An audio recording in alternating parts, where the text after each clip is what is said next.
we have declined in strong leaders. I think it's urgent that we develop leaders, whether that be, of course, a big push of mine has been fighting for or trying to develop leaders in my generation. Because just as you said, which I think was really interesting and got me thinking, a lot of the times these young people, they don't even necessarily know right from wrong because we have been deceived, which is pretty dangerous. You know, we have people, a whole generation full, who don't know the word, who aren't properly educated, or at least understanding historical fact, which is incredibly important to prevent it from repeating itself. We have a whole generation of this, which is dangerous. When, you know, I think people often say it's our generation that's going to ruin this world, or whatever they might say. But I believe it's the generation who came before us, who actively and purposefully, I would say, deceived us. And so trying to spread his word first and foremost, his message, his gospel, but we do that through objective truth. Spreading biological reality and, of course, biblical truth. You know, I think a lot of it comes down to mismanaged priorities. You know, I think that there are a lot of people, whether it be Gen X or baby boomers or people that have, you know, millennials and Gen Z, if we're talking about generationally, that said, you know what, we're going to try and keep up with the Joneses. Our biggest priority is we're going to have both parents leave the home.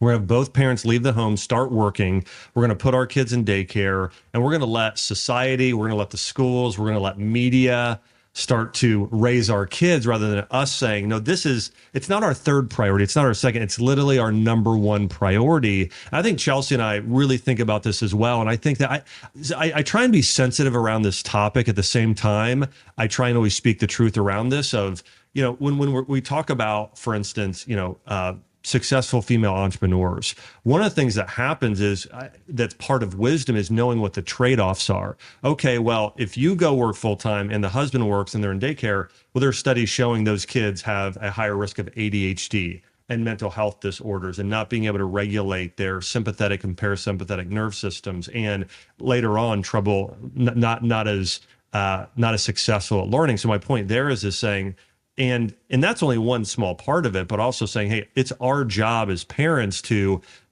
get you in the best possible school we can, whether that be a public school or a private school or a Christian school or homeschool. And we're going to do our best to make sure that you're trained up in character and virtue and understanding morality. And, you know, my wife's family did an amazing job of this. Her mom and dad would sit down on Wednesday nights and at dinner, and they would teach their kids. I think a lot of parents today, they want their kids to be their best friend, rather than saying, no, I want to be the best mom or dad I can have. And to what we talked about earlier, I think one of the things that I've really realized as it comes to parents, I've studied a lot of Chinese medicine, and there's a lot of principles actually that sort of overflow into this. And that's, there's something called Yin and Yang.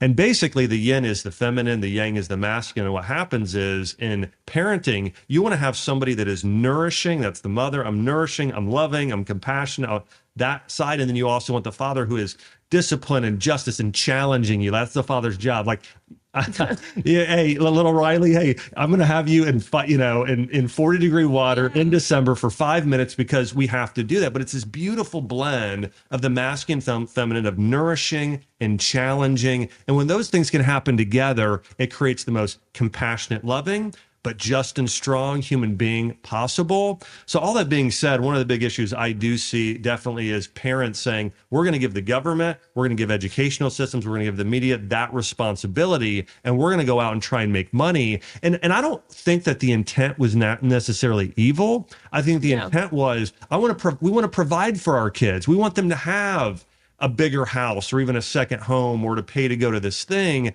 But it's still shouldn't be the number one priority, versus saying, no, listen, we'll actually sacrifice some money in order to sow into our kids, spend time with our kids. And I think what happens too, this is something I've noticed, when parents trying to be their kids' best friends when they're younger, they end up not being as close later on in life because those parents didn't create structure and discipline and actually bless their kids, versus a parent saying, no, we are going to be great parents. Well, later on, when those kids get in their 20s, their kids do become their best friends. Like I've seen that with my parents, with Chelsea's parents, with our family. And so I think a lot of times people have that backwards. I totally agree. And it's interesting, this whole yin and yang concept, because they complement each other. They work so perfectly. They complete each other. Yes. One without the other. Of course, there are still good things, but it's and again, it goes back to the family structure. You know, I think a lot of times, and again, there are times it works and it works beautifully, but a lot of times when you just have one parent doing the one thing, it's very hard for one parent to play both roles so perfectly.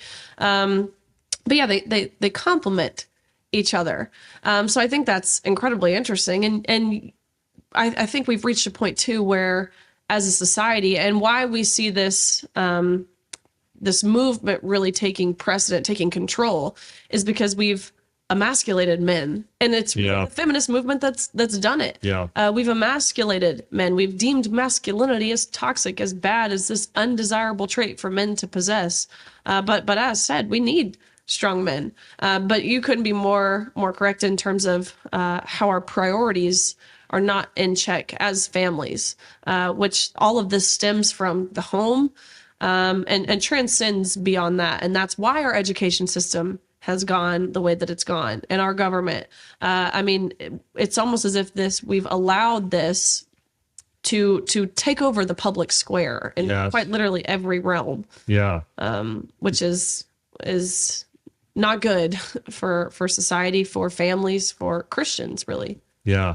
You know, I was reading this article. It was an article by a Yale University professor. Now, typically, if I would read an article by a Yale University professor, I would think it would be likely just completely ridiculous and accurate when it comes to psychology and morals. But one of the things he pointed out is that you can have, if empathy is not balanced with other things, it can actually do great evil in the world. Of course. And it talked a lot about compassion is actually very different than empathy. And I thought it was good because I think we have a lot of our leaders today, we've been trained in this more feminine virtue of empathy of, hey, I'm going to feel what you feel. And they've decided to, in the case of somebody like a male wanting to compete in women's sports, thinking, oh, this person is, they